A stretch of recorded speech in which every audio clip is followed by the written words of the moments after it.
Hello, beautiful people. Boy, do we have much to discuss. Tastes like literary escapism. It's actually lavender chamomile tea, my favorite tea. Hey, it's me, Essence from YouTube. As you can tell from the title of this video, today I'm going to be giving you guys a book review of A Court of Thorns and Roses. Hey, it's me, Essence from YouTube, and you're watching my channel. Always wanted to do that. I haven't filmed a book review in so long, and everyone in my personal life has been telling me, dude, you need to film a book review, you need to film a book review. So here we are, we're doing it. We have so much to unpack, so much to talk about. I've read the book and now there's nothing left to do but wait for the second one that I ordered last night to come in the mail. That should be here today, and to talk about this one. So we shall do what ladies do and we shall talk. First and foremost, I gotta make sure I'm pronouncing these names right, so I'm gonna get into that later, but let me do this first. The High Lords, Helion, Decent, Prithian, Hybern, Valaris. Prithian. See, the village, or like the kingdom the fairies live in, I thought it was pronounced Prythian. Apparently it's Prithian. But honestly, I might just be saying some of these how they sound right in my head because I've read them too many times for too long for it to be a proper shift. You know, isn't that the whole point of reading? We get to let our imagination run wild and our pronunciations pronounce in our preferred ways. So that's what we're gonna do. Anywho. So, the first thing I want to do is give you guys a quick summary of the book, and I was really racking my brain of the best way to do this without giving too much away. So I kind of just want to read the back cover of the book to you guys, and then I want to give you my own paraphrase version of it. With that being said, from #1 New York Times best-selling author Sarah J. Maas comes a seductive, breathtaking book that blends romance, adventure, and fairy lore into an unforgettable read.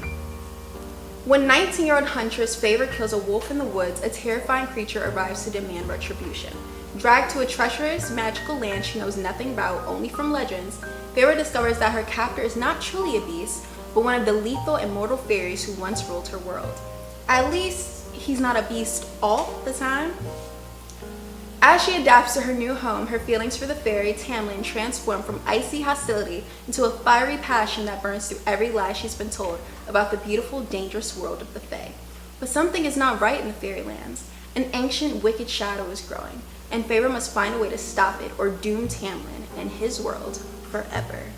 Dun dun dun! So, I guess to reiterate and give you guys kind of my paraphrase rendition of the summary of the book, it basically follows Feyre. In the household, it's Feyre who is the youngest of her sisters. She has 2 older sisters, and it's her father. So long story short, Feyre is pretty much the breadwinner of her family, and she is quite literally the backbone, the foundation of this household. She's the one going out and hunting the food, literally catching the deer, skinning the deer, bringing it home, whipping it up for everyone, selling it to the market to bring more profit or income back into the household, and give everyone the winter coats, the boots, the comfort they need to go on in this land far, far away. So one day, Feyre goes out for a hunt and she spots this deer that is pretty much, let's just say this deer didn't stand a chance because it's thick and she's hungry and she has to feed her family. So in the midst of coming across this deer in the woods, she finds a wolf eyeing the same deer as her, or just kind of present, this wolf. And she kind of suspects maybe this could be a fairy in disguise. A lot of these fairies have shape-shifting abilities, and the humans are aware of the fairy world and vice versa. But they have a treaty put in place that kind of encourage them to say, hey, you stay over there and we stay over here. Let's leave each other alone. So she suspects this wolf could be a fairy in disguise. She's kind of uncertain, but regardless, she's like, I'm killing this anyway. This is a threat to my food, potentially me. And even if it was a fairy, shoot, it's gotta go anyway. So shoot, kills this wolf, bye-bye wolf. Next, eventually, a few days later, if I recall correctly, I'm not sure if it was a few days. I want to say it was a few days after. Feyre and her family are utterly attacked. Their house is broken into by this fairy by the name of Tamlin, who kind of appears similarly to the beast on the cover. Tamlin shows up and he provides Feyre with two options. He says, A, you can either go right here, right now to make up for the fact that you just my pal here, this wolf, my pal. Or 2, you could come off with me to Prythian, which is the fairy kingdom where all of the fairies reside, and spend out the rest of your days there with me. And that's what it is. Ultimately, Feyre decides to go with Tamlin over to this faraway land. So much happens here, literally so much. Y'all see how many pages it is, right? But there's love, there's adventure, there's danger, there's spontaneity. That's one thing I can really say I appreciate about it. And again, I'm gonna get more into this when we get to the review portion a little bit, but it does keep you on your toes. You never know what creatures you're gonna come across in this book, which is really fun. In the midst of discovering and exploring this faraway land, Feyre's life is ultimately changed forever. She comes across so much information. I'm trying to think of the best way to put it.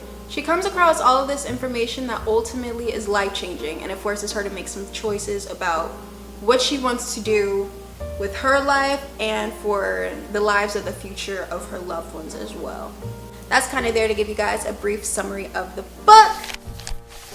Now we're going to get into my thoughts and my review and my take on the story that is A Court of Thorns Roses. I thought I'd tell you guys my pros and cons regarding the story. I'll do cons first. Let's just get it out the way. One of the cons in regards to reading this that I experienced is it can be tricky to follow at times, only because it is set way back when in a faraway land, and the dialogue sometimes is really a reflection of that, which is kind of bittersweet because it's also something I admire the author for. She really went there, and it's not about making you comfortable in the reading experience. It's about abruptly pulling you into this world the same way Feyre kind of is as well, because this whole world of Prythian and fairies and mythical creatures, she's heard of it but she's never experienced it, so it's new to her too. So the struggle that she's gone through, man, in terms of comprehending the story, you feeling it with her a little bit, so it's bittersweet. I will say this book, I always try to look for the positive in things, even the cons. So this book has it's got some impressive vocabulary words in there, man. I can safely say this has helped me expand my vocabulary so much, and I'm such a lover of literature and language, so I was grateful for that. However, there were so many times where it's like, I'm into the story, pause, what is that word, what does that mean? And I look it up, and it's like the grandest way of saying the most simple thing. So again, bittersweet, but I can also appreciate it.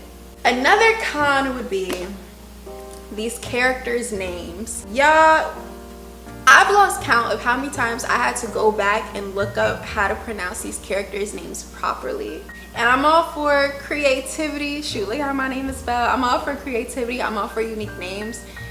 But sheesh, I didn't know my brain could stutter upon a word. Like, I'm not even reading out loud and my mind is going like, oh my gosh, there's one in particular here. You know what, matter of fact, insert clip here.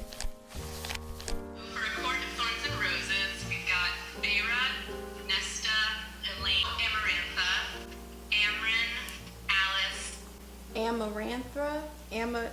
Cassian, I'm gonna get Sarah. Amarantha? Cassian, Oregon. Anywho, again, I'm all for creativity. I didn't write the book. That's a choice the author made. Gotta respect it. It is what it is. Ooh, comment down below if you guys say Rysand or Rysand. Rysand just rolls off the telepathic tongue a lot better than Rysand for me personally. Yeah, but that's something small. That's light. Lastly, one of my cons in regarding this book would be I wanted more romance. I wanted more love. I mean, the plot is really good. Not for nothing, the plot carries the story extraordinarily well. It's so great to be taken into this world. Don't get me wrong, it's definitely in there, and from what I've heard, it's in a bulk of the rest of the series. But I had to wait a little bit. I had to earn it to get to it in this book.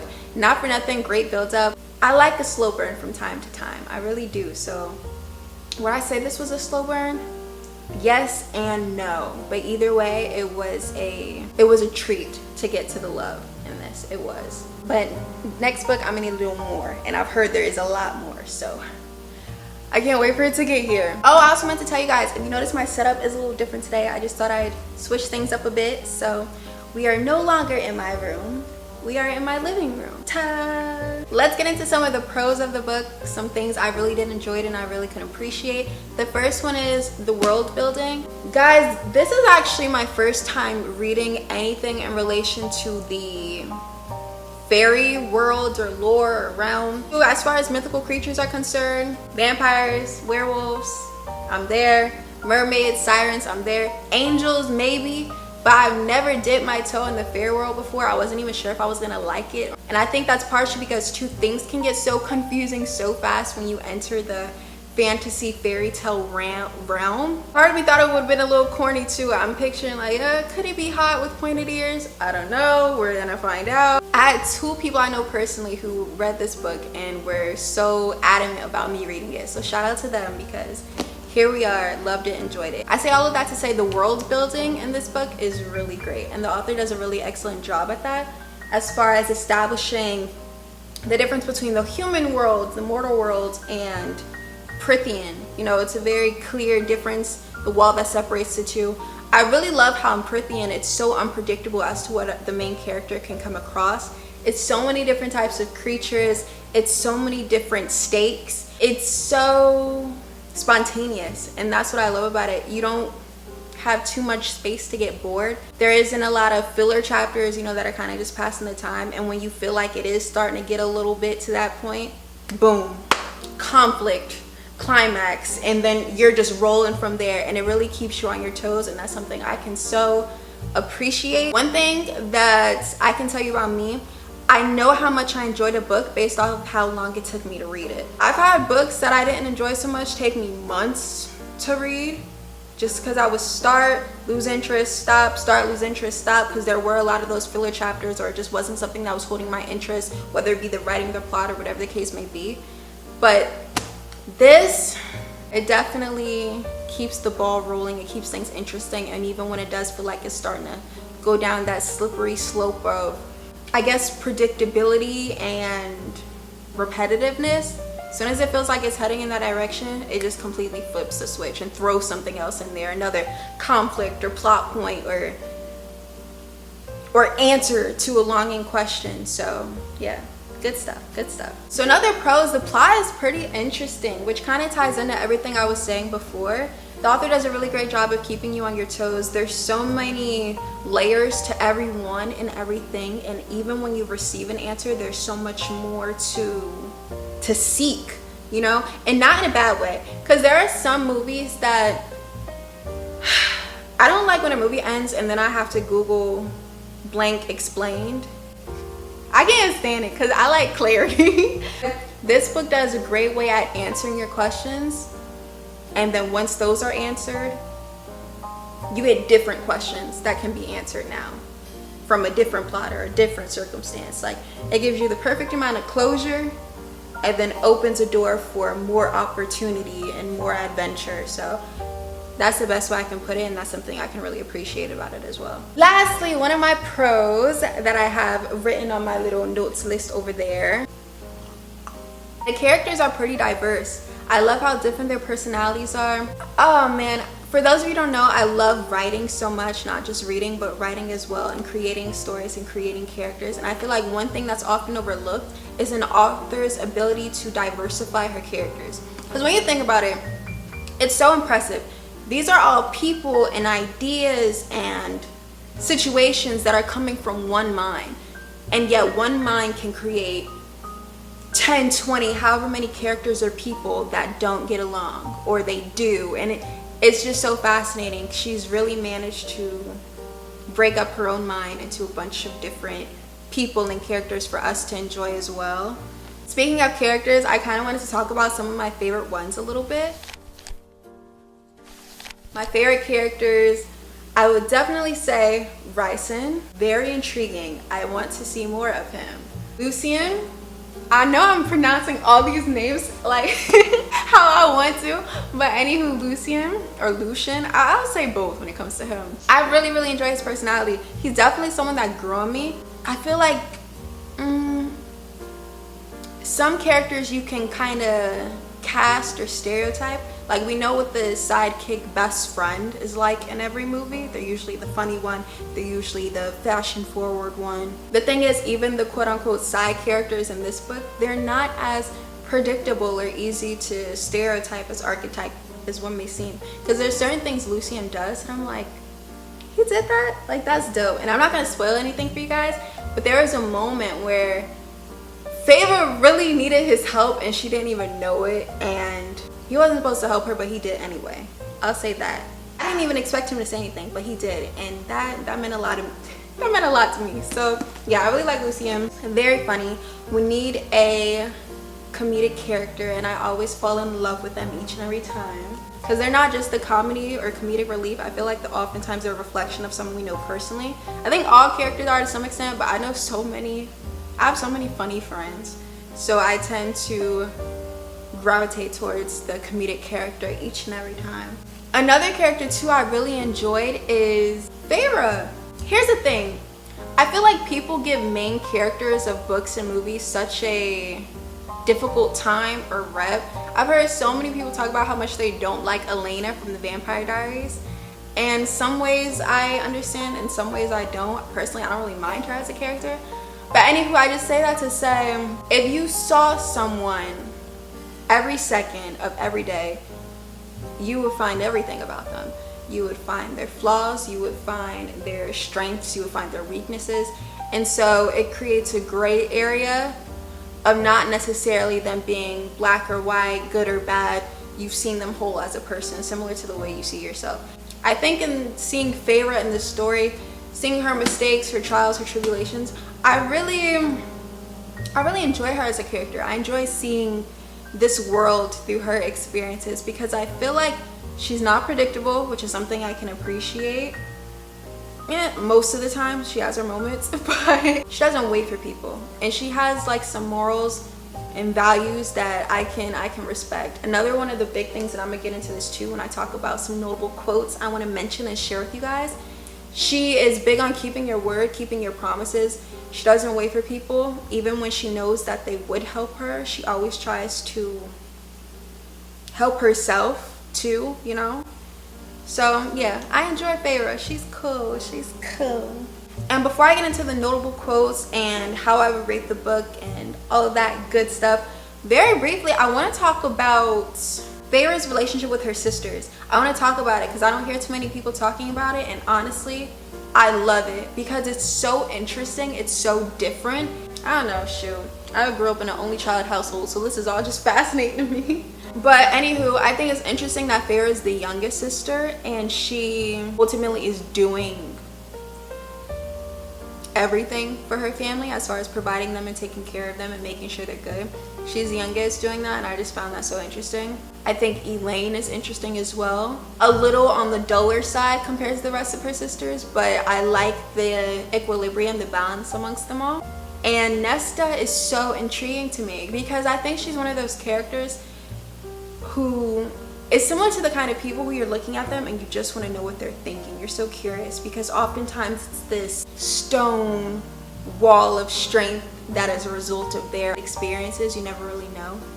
And Nesta is one of those people who can share so much and so little about herself at once. So it's interesting to see how she operates and how she handles situations and how she interacts with her sisters and her father and her perspective of the world. Out of all the characters in that book, that's definitely one of them I would want to sit and have a conversation with, just to pick her brain. Like, why did you do this? And what did you think of that? I think Nesta's really interesting.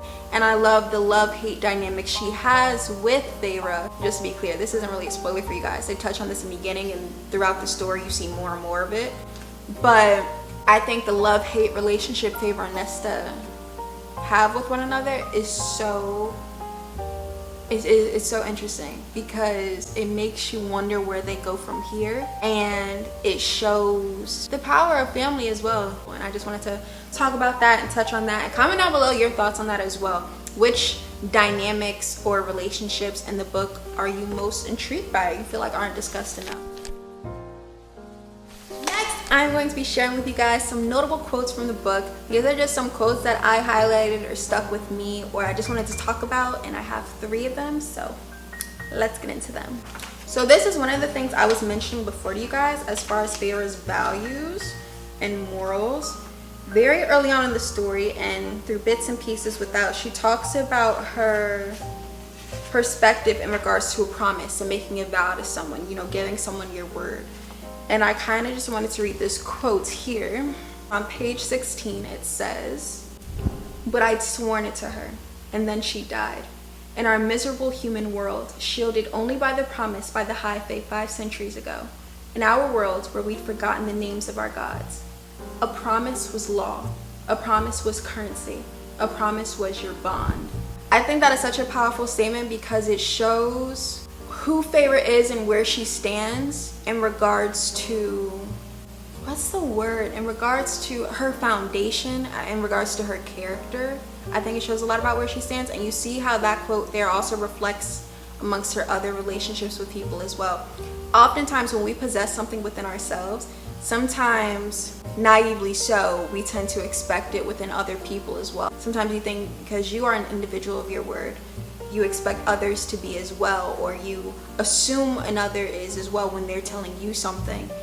And you know, that's not always the case, but I think we see that in Feyre in regards to how she perceives what others say to her and how she tries to choose wisely what she says to people. Oh no, my camera's gonna die soon. Okay, we're gonna get through this a little faster. But the next quote is on page 230. It just says, "It was the happiest moment of my life." Man, when I say I read that, I wanted to close the book right there. Y'all, this is like halfway through. I read that quote, I wanted to shut the book and tell myself, you know, that's it. Woo, happy ending, problem solved, we're good, this is it. I thought Tamlin and Feyre and their whole relationship is so cute, but the whole internet's been telling me just wait and see. So I'm a little nervous, but I saw that and I literally had to pause for a second and just pretend that that was it. Sheesh. Fun fact, I'm such a standalone reader individual. I try to avoid series as much as possible because I just feel like it goes on and on and on, and it gets your hopes up so high and you never know what the ending's gonna be, how it's gonna go. So I rarely pick up a series, and if I read one and I stick to it, you know it's good. Okay, page 238. "If you were wise, you would be screaming and running from this place, from these people. It's a wonder that you're still here, actually. My confusion must have been written across my face," for Ryson laughed loudly. Oh, she doesn't know, does she? Had me on the edge of my seat, because what doesn't she know? What don't I know? What are we missing? And then lastly, the last quote I wanted to share with you guys, again, that's on page 238, I don't know if I said, but the next quote I want to share with you, and the final quote is page 239. "She has the most delicious thoughts about you, Tamlin." And that's all I can say. Oh my gosh, that right there, that whole scene, that whole chapter had me on the edge of my seat, wanted to know what happened next. I think that was the part where I sat up to, because I was laying down reading. I sat up for that one. But yes, I just thought I had to share. One thing about me, I'd rather you show me something than tell me something. Just thought I'd give you guys a little sneak peek as to what's going on within these pages. I hope that can help you make your decision too if you're trying to decide whether or not this is something you should read or not. But yep, those are the notable quotes. So with all that being said, would I recommend this book? Yes. Yes, I would recommend this book, and I would give it 4.5 stars. Between 4 and 4.5. I feel like that's where I'm at. The only thing that was missing for me was like I need a little bit more romance, so we'll see with the second one, which should be here today. Okay, but yes, I would definitely recommend this book. I would give it 4.5 stars, and let me know what you guys' thoughts are on it. If it's something you read, if it's something you would read, or if it's something you're reading now. Comment down below, let me know. Oh, and really quickly, so one thing about me, when it comes to bookmarks, oftentimes I end up just grabbing or looking for something random in my room to make it a bookmark. I've used all sorts of stuff. I've used a Band-Aid wrapper once, I've used photos, like little Polaroid photos, and then for this book, I picked up something, and when I picked it up and looked at it, I was like, yo, this is so perfect for a bookmark. It's just this gold little feather. Doesn't it fit the aesthetic? Doesn't it fit the concept? It's so perfect. So this was my bookmark for this book. Just thought I'd share. With that being said, I really hope you guys enjoyed this video. Please do not forget to like, comment, and subscribe. All that good stuff you already know, and I'll see you in my next video. Bye. Mwah. Wait, you guys, no joke. I think I just got an email from Amazon. I think the second book is here. I think A Court of Mist and Fury is here. She's arrived. The bird has landed. Let's go see.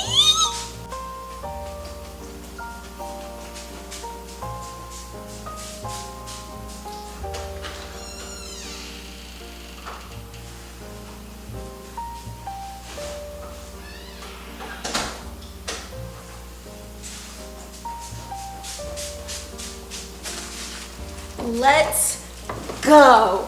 Oh my gosh, the sequel is here.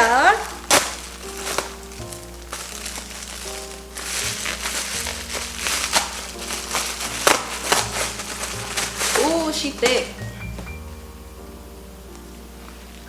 It's go time. It's going down. I know what I'm doing tonight. Make me another cup of tea.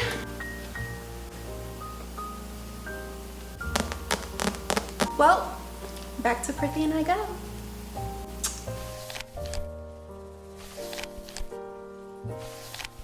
It is August 18th, 12:46 a.m.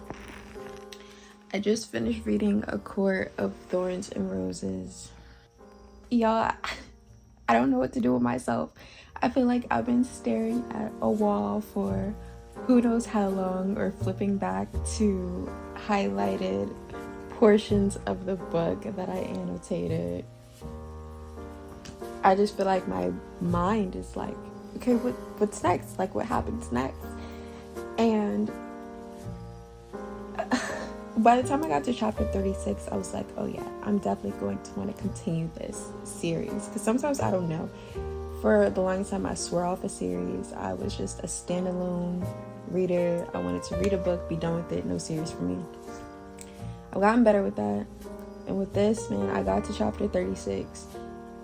And knowing I had 10 chapters left of this book till I was finished, I ordered the second book. Because I knew I would want more. And that isn't coming till tomorrow, which is so soon. I mean, technically today. But it still feels so far away. Because I just want to know what happens next. Like, okay, great. And, like, this was good. It was really good. I'm so picky, so I think it surprised me a little bit. Because some books are like, some are great, some are not great, and then sometimes more than anything else, you have those awkward gray areas where it's like, yeah, okay, it's okay. This was good, man. I understand the hype. I see it. I see the vision. I need someone to talk to about it. Oh my gosh. Reading is so weird because my mind is like, I wonder what the characters are doing. Like, I wonder what they do next. And I don't know till the second book comes. Reading is so weird. Oh my gosh. I spent so much time in here. Like, I was reading this for hours. And now the veil has been lifted. The book has been completed. I'm forced to open my eyes and re-enter the quote-unquote real world. I mean, what really is real, but you know. And wow, this is all so different from this. I want to go back to the magical land. Till tomorrow.